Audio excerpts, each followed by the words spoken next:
Tonight we're going to be in Psalms 46. Of course, the title of this psalm is the Psalm of the Sons of Korah. We talked about them. They were, the sons of Korah were Levites from the family of Korath. But it also says a song for Alamoth. I looked this up. I'm still not sure exactly what that means. Clark said that it's ode upon Alamoth, or concerning the virgins, possibly a choir of singing girls, Adam Clark says. Charles Spurgeon wondered if it referred to a high-pitched stringed instrument, as suggested from 1 Chronicles 15 and 20. But nevertheless, it is a psalm of the sons of Korah. But it's actually a psalm that should give us, again, great confidence in God. That's one thing that I really like about the Psalms, especially the ones of David, that no matter what he went through, still showed his confidence that he had in God and trust that he still had in God. And this psalm actually is no different than that. It actually shows the same thing. But let's get into this, and we'll talk about it as we go through. The first part here, Psalm 46, we'll go through verse 3. It says, God is our refuge and our strength, a very present help in trouble. Therefore we will not fear, even though the earth be removed, and though the mountains be carried into the midst of the sea, though its waters roar and be troubled, though the mountains shake with its swelling. Selah. So you have this psalm, just like others, is broke down into different stanzas. And this first stanza here really talks about the confidence of who God is and what God can do. Martin Luther actually wrote a hymn based on this very psalm that he sang many times, as many other individuals have, to bring them comfort, to bring them strength, to encourage them when they went through the things that they faced. But notice how it starts out here. God is our refuge and our strength. Many of the Psalms begin with a description of being in crisis, like many of David's did, of, okay, here's what I'm going through, but here's what God can do, and I know that God can do, and what I'm asking God to do. But here at the very beginning, this is how this psalm begins. This psalm begins telling what God can do and who God is. He's our refuge and our strength. And I think the psalmist here could say this by experience. You know, that's how we know that God is our refuge and strength. We know that by what God's done for us before. We can look back in our lives and see the things that God has done, even though at the time we may not have been able to see it. It may have been a struggle for us, but we can look back and see that. When you think about a refuge, especially in this time, you think about the cities of refuge. Why were there cities of refuge? Do you remember? What was the purpose of them? Because you committed murder. You could flee to one of those cities. Yeah, when you were in trouble, for various reasons, you could go to one of those cities basically until some things could get sorted out. Here, this is actually, I believe more specifically, is what the psalmist is referring to, that God is our refuge. He's our city of refuge. It's the city of God. And we enjoy special privileges of being in that. But Him being our refuge and strength, notice He says, God is our refuge and strength, a very present help in times of trouble. Not that you have to guess, not that will God help me or not, but He's a very present help.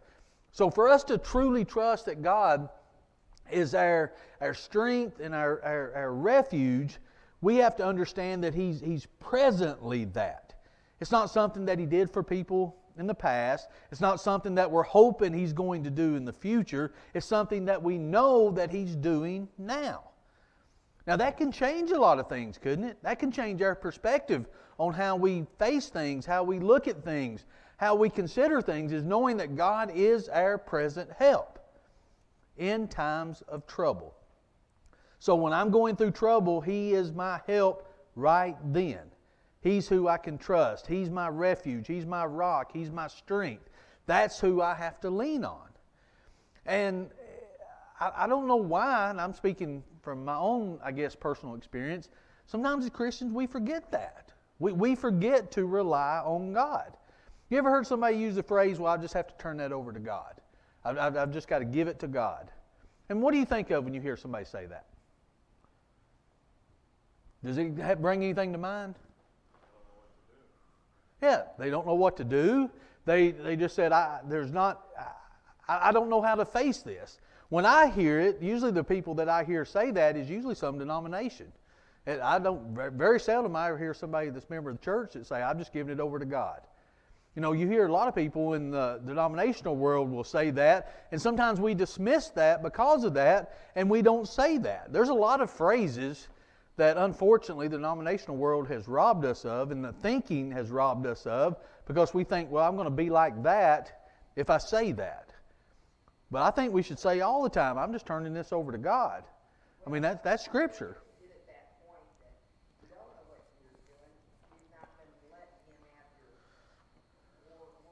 Yeah. You're supposed to pray daily for stuff like that, so it shouldn't be heavy on your heart. Yeah, it shouldn't be, but it is a lot of times. Try to help him do his job. Yeah, and I think that's it. And I think that goes back, and we've talked about this before, that goes back to when we do pray for God for help, we pray for Him and give Him the instructions on how to fix it. You know, this is how I want this done. This is how I think this ought to happen. And then it doesn't happen that way, and we get discouraged even more because of it. Instead of saying, okay, I don't know what's going to happen here, but I know what you're able to do, and I know that you're a very present help in time of trouble, so I'm just going to trust you through it and do the best that I can do. And there's a phrase, there's a scripture that we need to keep in mind as we get down to it here about being still and seeing God and knowing God. And sometimes that's our problem. We want to fix it ourselves, or we want to try to fix it ourselves, or when we don't know what to do, we run in different directions and we end up making a mess of it. We end up trying to do things ourselves instead of waiting on God to do it. Now, that doesn't mean I just sit on the pew and say, okay, God, bring all the blessings to me, fix all my problems. That's not what it means. But it's trusting and understanding that He is a very present help. But notice, it says, very present help in trouble, therefore we will not fear. Now, I've thought about this a lot here lately, especially in studying for this. There's something to that. It says, because of this, we won't fear. What's the reason it says we shouldn't fear? What do you say previous to that? God's our strength. He's our refuge. Very present help in trouble. Therefore, you know, they say every time you see therefore, you need to know what therefore is there for. It's therefore because of something that was previously said. So what was previously said? I don't fear because God is my strength and my refuge, a very present help in trouble. So if I do fear, what does that say about my trust in God? You're not trusting. I'm not trusting in Him. And boy, this hit me like a ton of bricks. I'll just tell you. You know, I think about, I get discouraged. I think sometimes, I even made that statement, I think, either this, what's this? This is Wednesday, my week's running together. This week or last week, that I've had enough. I've had it up to here with things. It seems like everything goes wrong. Everything happens here. Can't get caught up on this. And you just start, everything just falling apart, it seems like. And then you step back and you think, okay, is it really?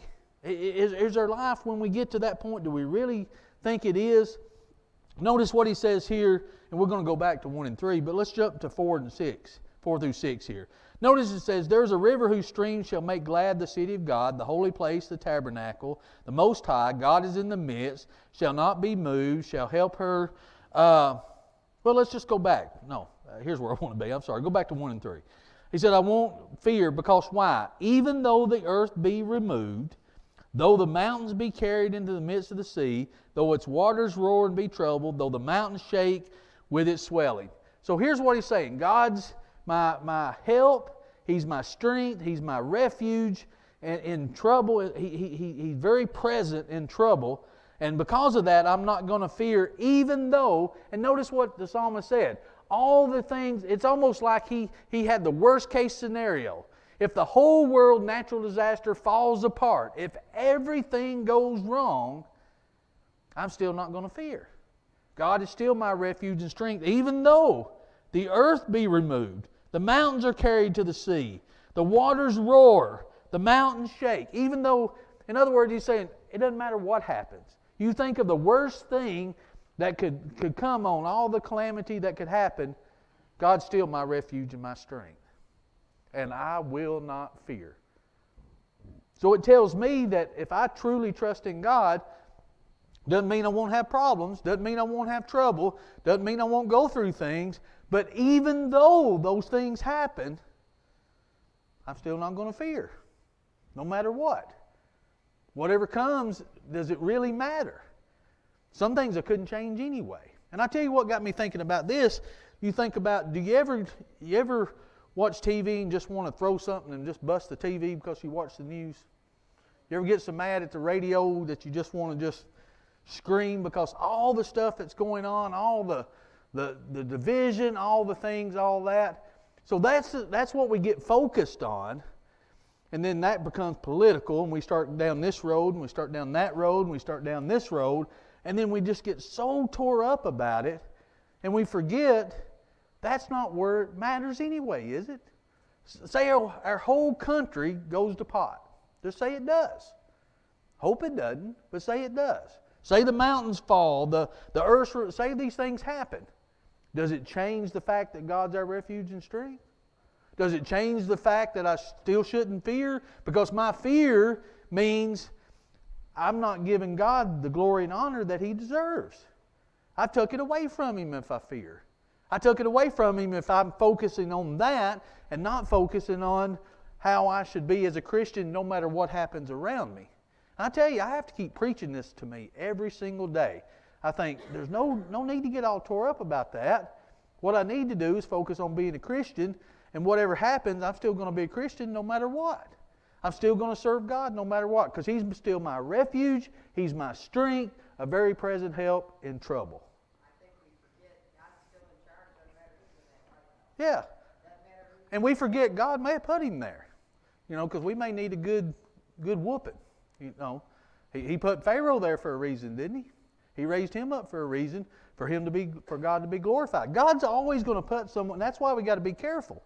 That's why the Bible talks about in Romans 13, and then in other places, how we've got to make sure and still show honor, because we don't know where God's working, and it's hard. It's hard for me to separate that to where I look at it and I say, okay, I don't know what's going to happen. I may disagree. I may hate all the trouble that's coming. I may hate all the things that's going on.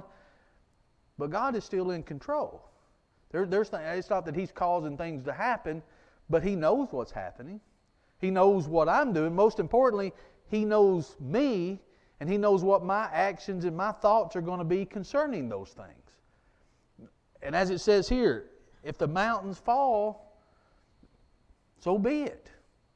And it's hard for us to let go of that, isn't it? It's hard for us to let go because we need to do all we can to make this life better, but there's still things that's out of our control. That we, no matter what we do, it may still be that way.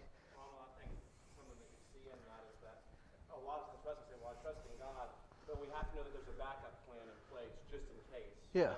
In other words, I trust in God, but I've also got my emergency fund, which is great. Yeah. That's there. Or I'm fine to walk this tightrope as long as there's a net under me. But I think that comes out in this text of saying, I'm fine living in the floodplain as long as I live next to a mountain. I can go to the top of that mountain when it floods. Yeah. What if the mountain gets flooded? And Yeah. when the plan B and plan C are taken away from us, that's when it really puts us to the test of, do we trust God? I say I trust Him as long as I can see a path out. Yeah. But sometimes when you can't see that. Yeah, trust Him, but have a backup plan. There is no plan B for a Christian. There's just plan A, and it's hard because we want, in anything we do in our lives, and I'm speaking for myself. Everybody else can answer this for themselves. We want to either be in control of it or be able to fix it. At some point, we want to feel like we have some kind of control of this. Some kind of actions that we could do, and sometimes the very best that we can do is still just the very best we can do. Because my best is only what? 100%. Can't give 101, can we? So quit saying that. Quit saying that on the TV and quit saying that everywhere else. You can't give more than 100%. But God won't accept 99, will He? All He accepts is 100%. So I've got to give that, and once I give that, but I've got to focus that 100% at serving Him, not focusing on trying to do things my way or do things my will. I've got to focus on doing His will. So it's not about just standing back and saying, oh, it's not going to matter anyway, so I can't do nothing. But it is a matter of trusting God and knowing He's my refuge, He's my strength, He's a very present help in trouble. And because of that, I will not fear. I think that's where it comes in to where we've got to still give God His honor and glory when we're facing those things, because that's usually where His honor and glory is when we're the weakest. And we're finally giving up our dependence, our independence, and showing our dependence upon Him. That's when He really shines. And that's when He leaves no doubt that He's in control. But many times it's hard for us to face that. But again, you think about, that's why I think the psalmist wrote it this way, is, you think, and I can relate to this because I am a worst case scenario person. My thoughts always go to worst case scenario. Okay, if this is worst case scenario, what's going to happen? So I expect that, and then I'm happy if anything less than that happens. That way I'm never disappointed. If I always think, okay, this good thing's going to happen, then I'm always disappointed because something always happens, it seems like. So I'm always a worst case scenario person. But in this case, I think that is how we have to look. Think of the worst as far as this life that we think that could happen. God's still my refuge and strength. So if I think of the worst and I see God still there in what I think's the worst, then really anything else, does it really matter? I've got to think that, okay, even in my worst time, I'm still walking in that light. No matter how dark the world around me gets, that's why it's important to walk in the light, isn't it?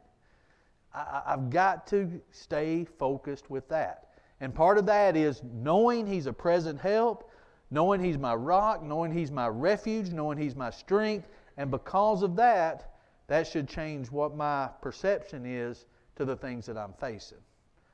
Now, I think that takes discipline. I think that takes practice. I think that takes, exercising our faith to get to that point.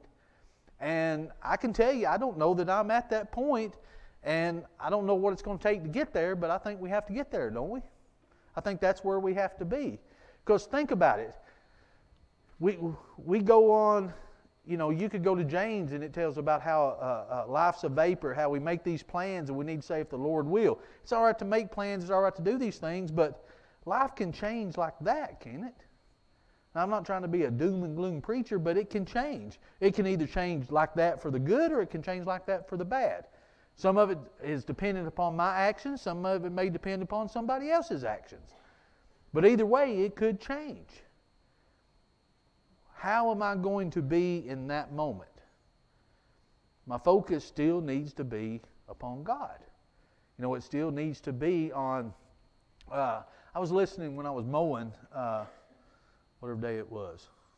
I forgot what day it was now. Monday. What's the day? Wednesday. Monday evening. And I was listening to a podcast and they were talking about pain and suffering and sorrow, and they were going through a lot of the normal things that you go through that you would say, that you usually hear sermons on. And the more I thought about it, I thought, this to me brings me more comfort than these other things that I've always tried to tell myself. I've always, look at all these individuals that have suffered in the Bible and how they got through it and things. I like this one because it just tells you, okay, you think about the worst thing that's going to happen, God's still going to be there. And you still trust in Him. And to me, I think that just jumps right to the point. I kind of stopped mowing for just a minute. When I thought about that, I thought, here's what Psalm 46 is saying. That brings me more comfort than a lot of this other preacher talk sometimes. Any other thoughts about this? Does it make sense? I mean, it pretty well simplifies it, doesn't it? It pretty well tells us that, okay, I don't know what I'm going to face. I don't know what I'm going to go through tomorrow. And I've had people tell me that. Well, Ronald, I don't know that I could be faithful tomorrow. Who does? Do you know for a matter of fact, 100%, that your faith is going to not waver at all tomorrow? I don't know that I could say that. I'm not faced with what I'm faced tomorrow with yet. Yeah, you don't know. What's that? Yeah, it may not be a tomorrow, you know. Who was it? Apollo Creed told Rocky, there is no tomorrow. You gotta live like there's no tomorrow, you know. That's how you have to be, because you don't know. So all I know is this present that I'm in right now. And this present I'm in right now is, what did he say? A very present help in trouble. So where I'm at right now is where God is with me, is where I should be. But if I'm walking in that light, no matter what happens around me. But notice what he says here. Let's go on now to 4 through 6 here. He says, there is a river whose stream shall make glad the city of God, the holy place of the tabernacle of the Most High. God is in the midst of her. She shall not be moved. God shall help her, just as the break of dawn. The nations raged, the kingdoms were moved. He uttered his voice, the earth melted. Now, there's a lot that's packed into these few verses here. There's a river whose streams shall make glad the city of God. The psalmist pictured the abundant, constant provisions of God. And I think it goes back to the city of refuge. Here you have the city of God, which is a refuge and our strength. And you think about how cities were back then. If an army was going to come and attack you, where would you want to be? Outside the city or inside the city? You'd want to be inside. You'd want to be fortified. You'd want to be, in there as protected as you possibly could be. So the psalmist here is saying, okay, it's like that, but it's even better. You've got everything that you need for your protection in this city of God. Everything that you need to sustain you in life is there. Your protection, your sustenance, everything that you need, it's there in that city. And when you think about how the Bible describes the city of God, that's what it's like. You think about even pain and suffering and all the things. Well, what's the reason that we have that to begin with? At the very beginning, when you go through the Genesis account of creation, where in that does it say that God created pain, suffering, disease, loss, these things? What day did He create that? After He forbidden fruit from that moment. Yeah. He sinned. That sin opened up the door for pain and suffering from that moment. Yeah. Yeah. Yeah. Now think about this too. When He told Adam and He told Eve, okay, because you've done this, Adam, here's what you're going to do. You're going to work the sweat of your brow. Is that the first time you think Adam ever had to work the ground? I don't think so. But that's the first time he worked the ground with what? Thorns and thistles. Yeah, I think he still worked, but now he worked because there was things there. Did he also follow up with Eve about the pain of giving birth? Mm-hmm. That might be a few verses later. Yeah. That there would be pain that she wouldn't have had Yeah. had she not sinned. Well, see, I think that's the same thing. I'm not comparing working the ground like giving birth, but Adam's pain was now, okay, you not only have to work it, you have to work it, and here's what you have to deal with doing it. There's going to be, it's going to be truly labor. And then just like with Eve now, I used to think that until I was reading this and studying more about it and thinking about it. I used to think, well, what Adam and Eve do? Just lay around the garden and just pick fruit off the trees, that's how I guess I pictured it in my mind. But I think unlike Titus, I don't believe that's the first time he ever tilled the ground. But I think it's the first time he did with weeds and thorns and thistles and those types. I don't think they were there until then. I don't believe. He probably knew that it was going to grow in paradise. Yeah. All of us farm country people try to grow something with thistles and thorns Yeah. around. It doesn't. Oh no, it doesn't. A great harvest. It doesn't. And I guess the point I was trying to make was, you've got, God has all this. What come is because of the curse of sin. That's where all the pain, suffering, heartache come. But you think about how the garden was before then is what it's describing here. I may have wrote down a verse. I may not have gave it to you, Titus, but let's see. Genesis 2. Can you put that up there? Verses 10 through 14. I wrote it down, but I didn't give it to you. But you think about how the Garden of Eden was then before the curse of sin that brought death, disease, and sorrow. This is, I think, what he's describing here. It says, now a river went out of Eden to water the garden, and from there it parted and became 4 river heads. The name of the first was Pishon, and it is the one which skirts the whole land of Havilah, where there is gold, and the gold of that land is good. And he goes on, and I'm going to read all these words. But as he goes through, he's describing how great this river is that runs through there that brings life. You know, it's that's what the psalmist, I believe, is talking about here when he's talking about the city of God, and he talks about this river whose streams shall make glad the city of God. It's, you know, that's what you need to survive is water, isn't it? And if you're in this refuge of God, you have what you need to sustain you in life. Now, it may not be, you know, as we think in this life, the best that there is, but it actually is. God gives us the things that actually we need for our life, to sustain us in our life.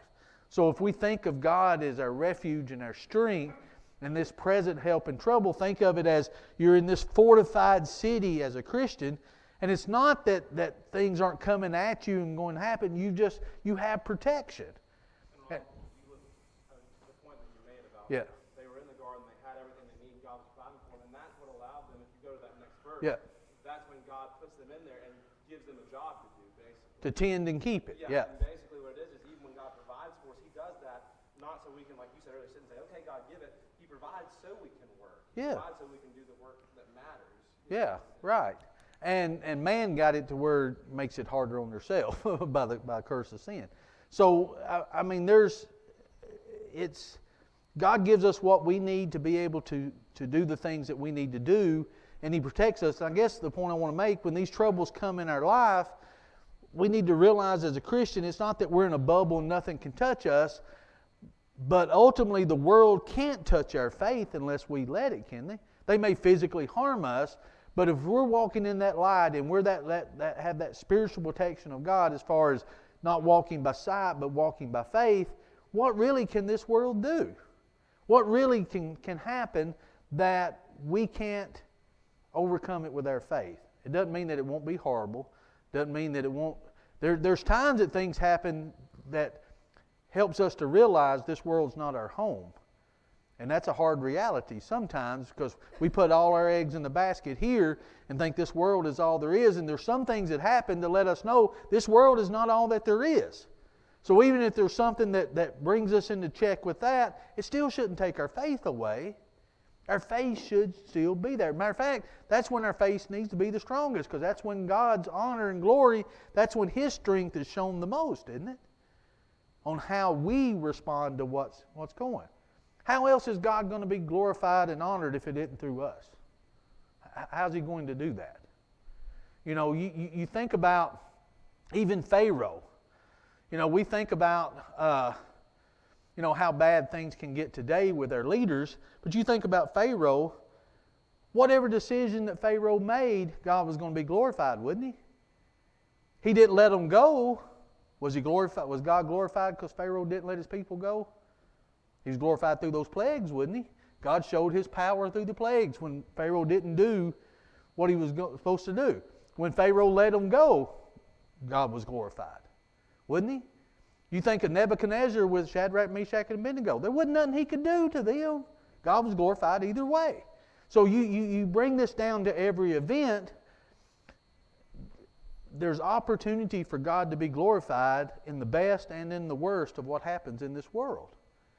It's up to us how we respond to make sure He is. And that's not easy to do sometimes. But you see, He has a thing for each one of us in His kingdom. And He says, Bert, I want you to do this. And if I don't do it, it delays the work because He's got to move on down to someone else to do it. Oh, yeah.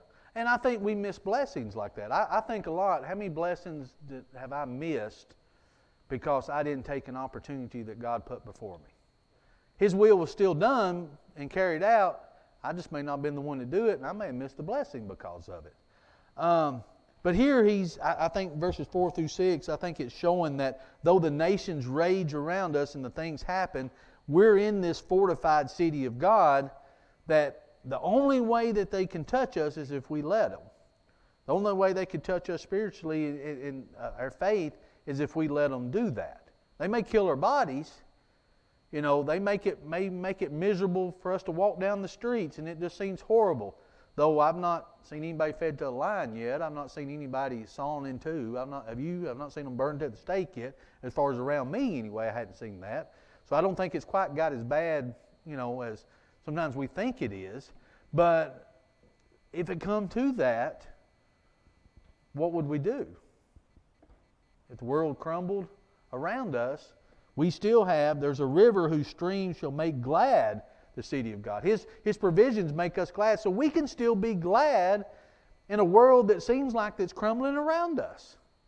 We can still have joy, can't we? Yeah. Now, I'm saying this for probably as much or more my benefit as it is for y'all, because I have to keep telling myself this. I have to keep telling myself, does it really matter? All these things that we just think are so important or just so awful that's around us. Well, yeah, times are changing. And, there's things that, we could talk to our parents and grandparents, things that they went through that we didn't have to face. They're seeing things now that maybe we're going through that their parents didn't face. So every generation faces their own troubles and problems. But during every generation, guess what? Still the same God. Still the same present help in time of trouble. He's not changed a bit. No matter what happens around us, we still have that string that makes the city of God glad, that holy place of the tabernacle of the Most High. And God's in the midst. She shall not be moved.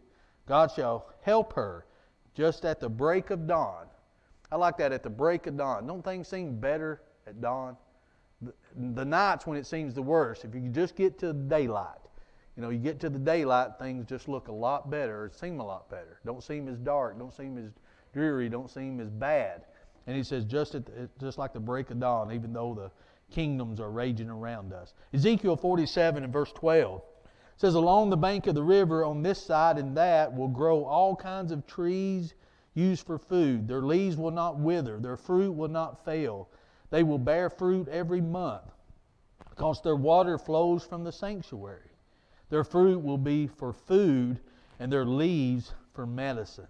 Now you think about how the prophets wrote about this, and I was reading some things about this, and they wrote, a lot of people said, well, they were writing about Jerusalem and the tabernacle and the river. There wasn't a great river that run through Jerusalem. It was a lot of little rivers. I think the prophets were talking about in the future, like Revelations 22 and 1. And he showed me a pure river of water of life, clear as crystal, proceeding from the throne of God and of the Lamb. This future reality is already in the mind of the psalmist here. You think about what it's going to be like. Well, we get a taste of that as far as our Christianity here. Our faith is telling us, okay, I'm still getting my strength from these provisions that God is providing. And ultimately, one day, we'll be right in the midst of it. But we're still getting that strength from it now, because this world is not our home. Our roots aren't here. We're just sojourners. We're just pilgrims. This isn't our home, even though we think it is for many years, and we think it always will be, but it's not. And I think if we just keep those things, I think we can have that abundant life that Jesus promised us, because we can enjoy this life. This life is made for our enjoyment. You hear a lot of sermons on what's the purpose of life. Well, the purpose is this, or the purpose is this. Purpose is to be God's creation, to be workers as He created us to be, to do the good work that He's created us to do, and to live the life that He wants us to live.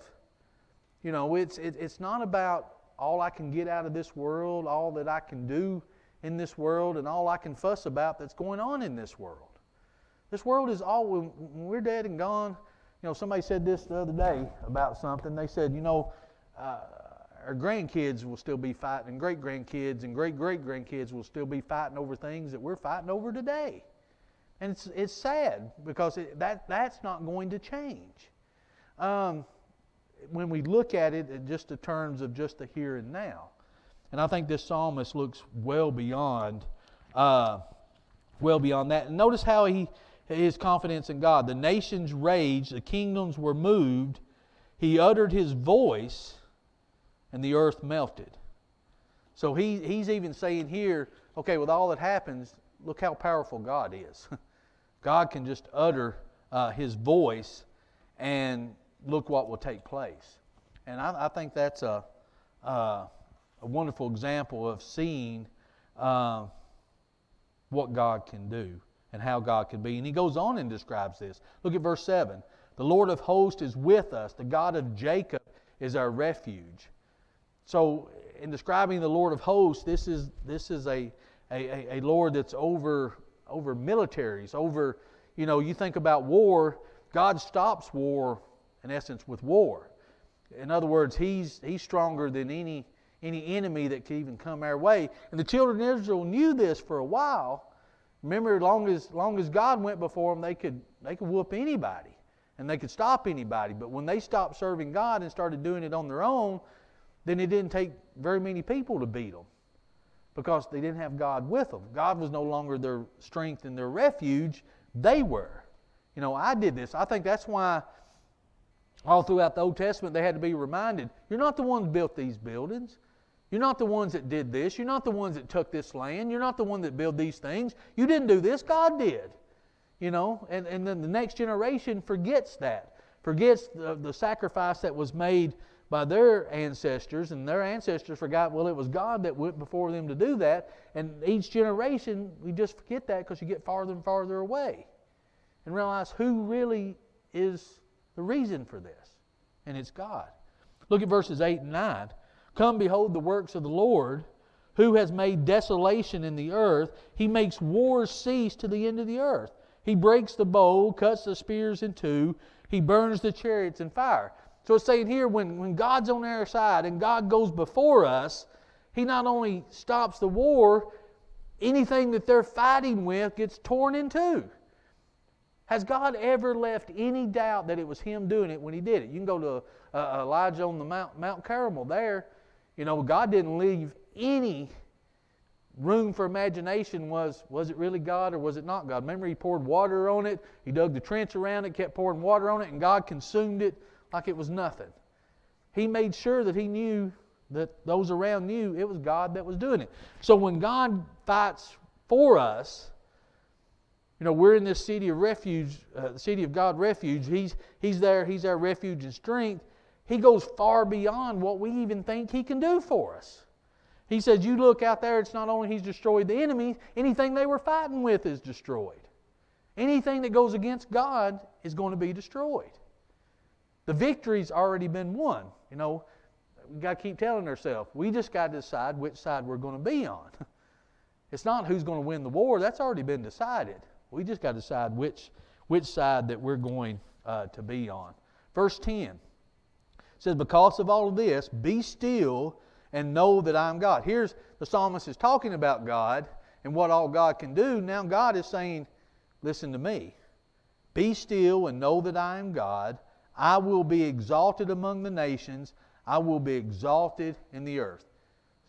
He didn't say He might be or He wished He could. He said, I'm going to be. I'm going to be exalted by the nations.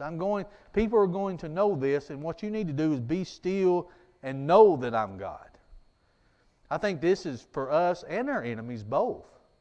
I think we need to sometimes get out of the way of our own understanding of it, our own thinking, our own wanting to fix it or wanting to tell God how to do it. Get out of the way, and our enemies need to understand too, you're going to know He's God.